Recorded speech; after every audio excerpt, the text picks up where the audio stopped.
Hola, hello, hello, bienvenidos hello. a la cocina. Welcome to the kitchen. We're making tortillas, and we thought it would be fun to make a video showing people how to do it. I know that you children are already pros at it at Oso Berry, but we thought it would be fun to show the mamas and the papas so you can do it at home together. It's a really easy thing to do, and it's a really yummy snack. And we also thought it would be fun to show you how to do it using big fat books.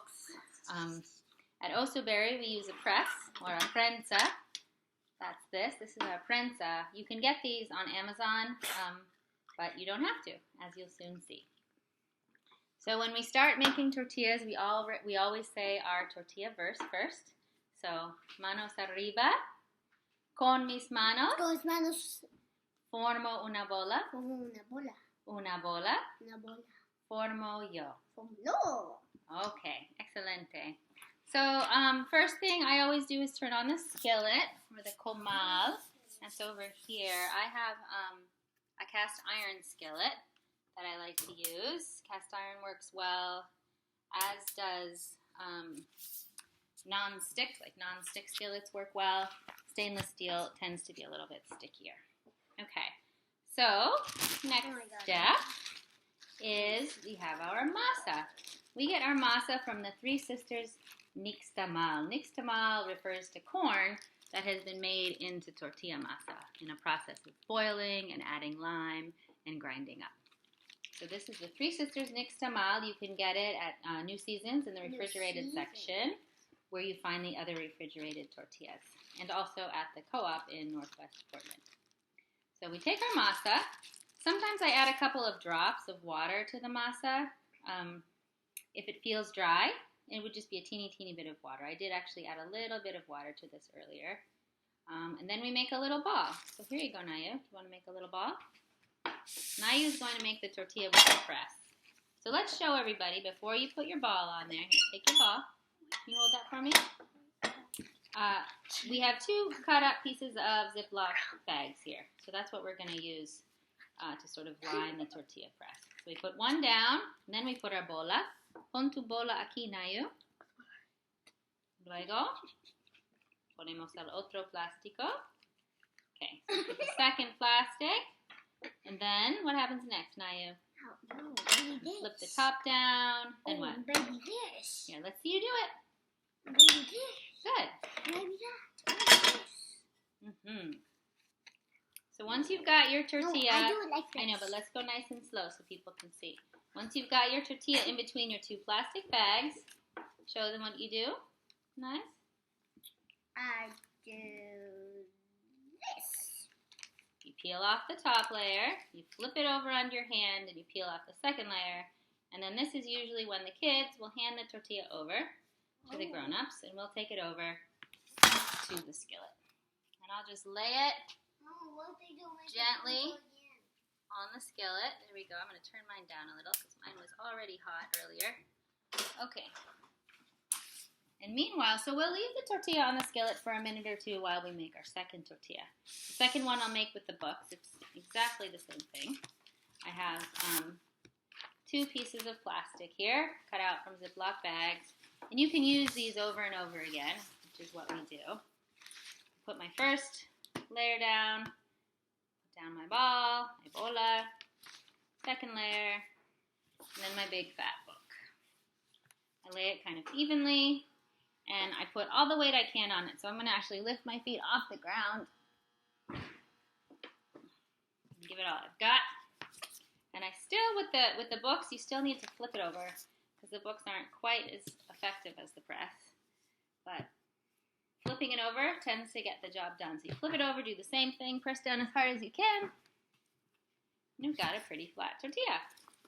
And again, you just peel off the top layer of plastic, flip it over, peel off the other layer of plastic, and then you can take it over to your skillet, your comal. I just laid this one down again on the comal. Sorry, I didn't show you that part. And then we just start to cook the tortilla. So this guy, I can feel it's kind of hard on the bottom. It's probably ready to flip. So I'll flip it. I flip with my fingers, although you can also use a spatula. Might be easier. Yeah, and we'll just give this a minute or two.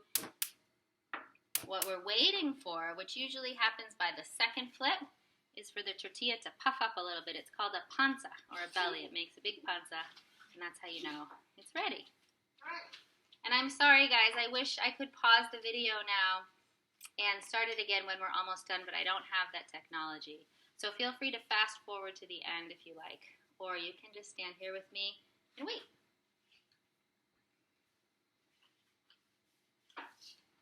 And you can kind of check, like this guy's going to have a few more seconds. You can kind of tell if it just gets a teeniest bit crispy on the bottom, then it's ready to be flipped. And then for the second flip, I would say maybe just wait 30 seconds to a minute and give it one more flip. Like this guy, I bet's ready for flip number 2.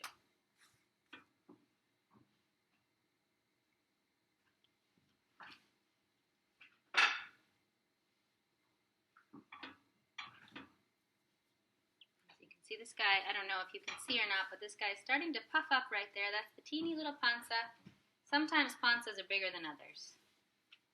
A good tortilla has a really good, big, fluffy panza, but it doesn't always happen.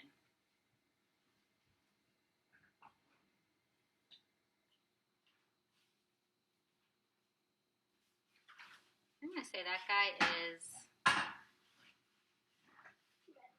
ready. I'm going to say it's ready. La tortilla está lista. The tortilla is ready. See? It's nice fluffy panza here.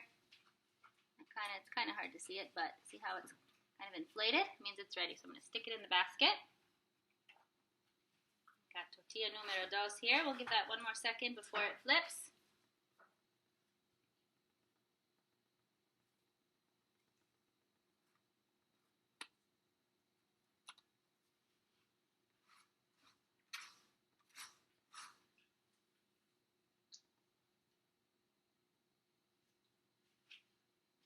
This is the one that I made with books, and it is a little thicker. It is, when you use the books, it is harder to flatten the tortilla. I'm sure that you can find a way, maybe using a second book or really getting your weight onto that top book.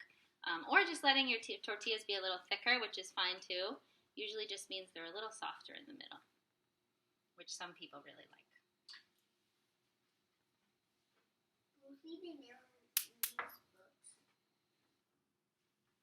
You can also use your hands to make tortillas. We did that once at Osoberry when I forgot to bring the presses, and the kids did a great job.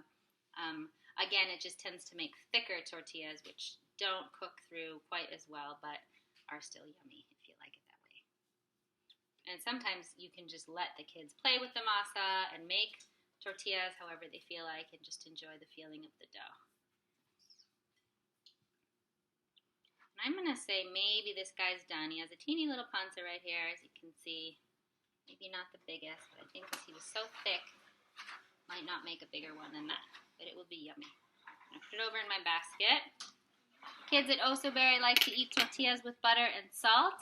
You can eat them with pretty much anything. Beans, cheese, avocado, meat, whatever you want. Here are 2 lovely tortillas, which we are going to eat. If you make them at home, I hope you enjoy them. Buen provecho and adios. Say adios? Adios. Adios, amigos.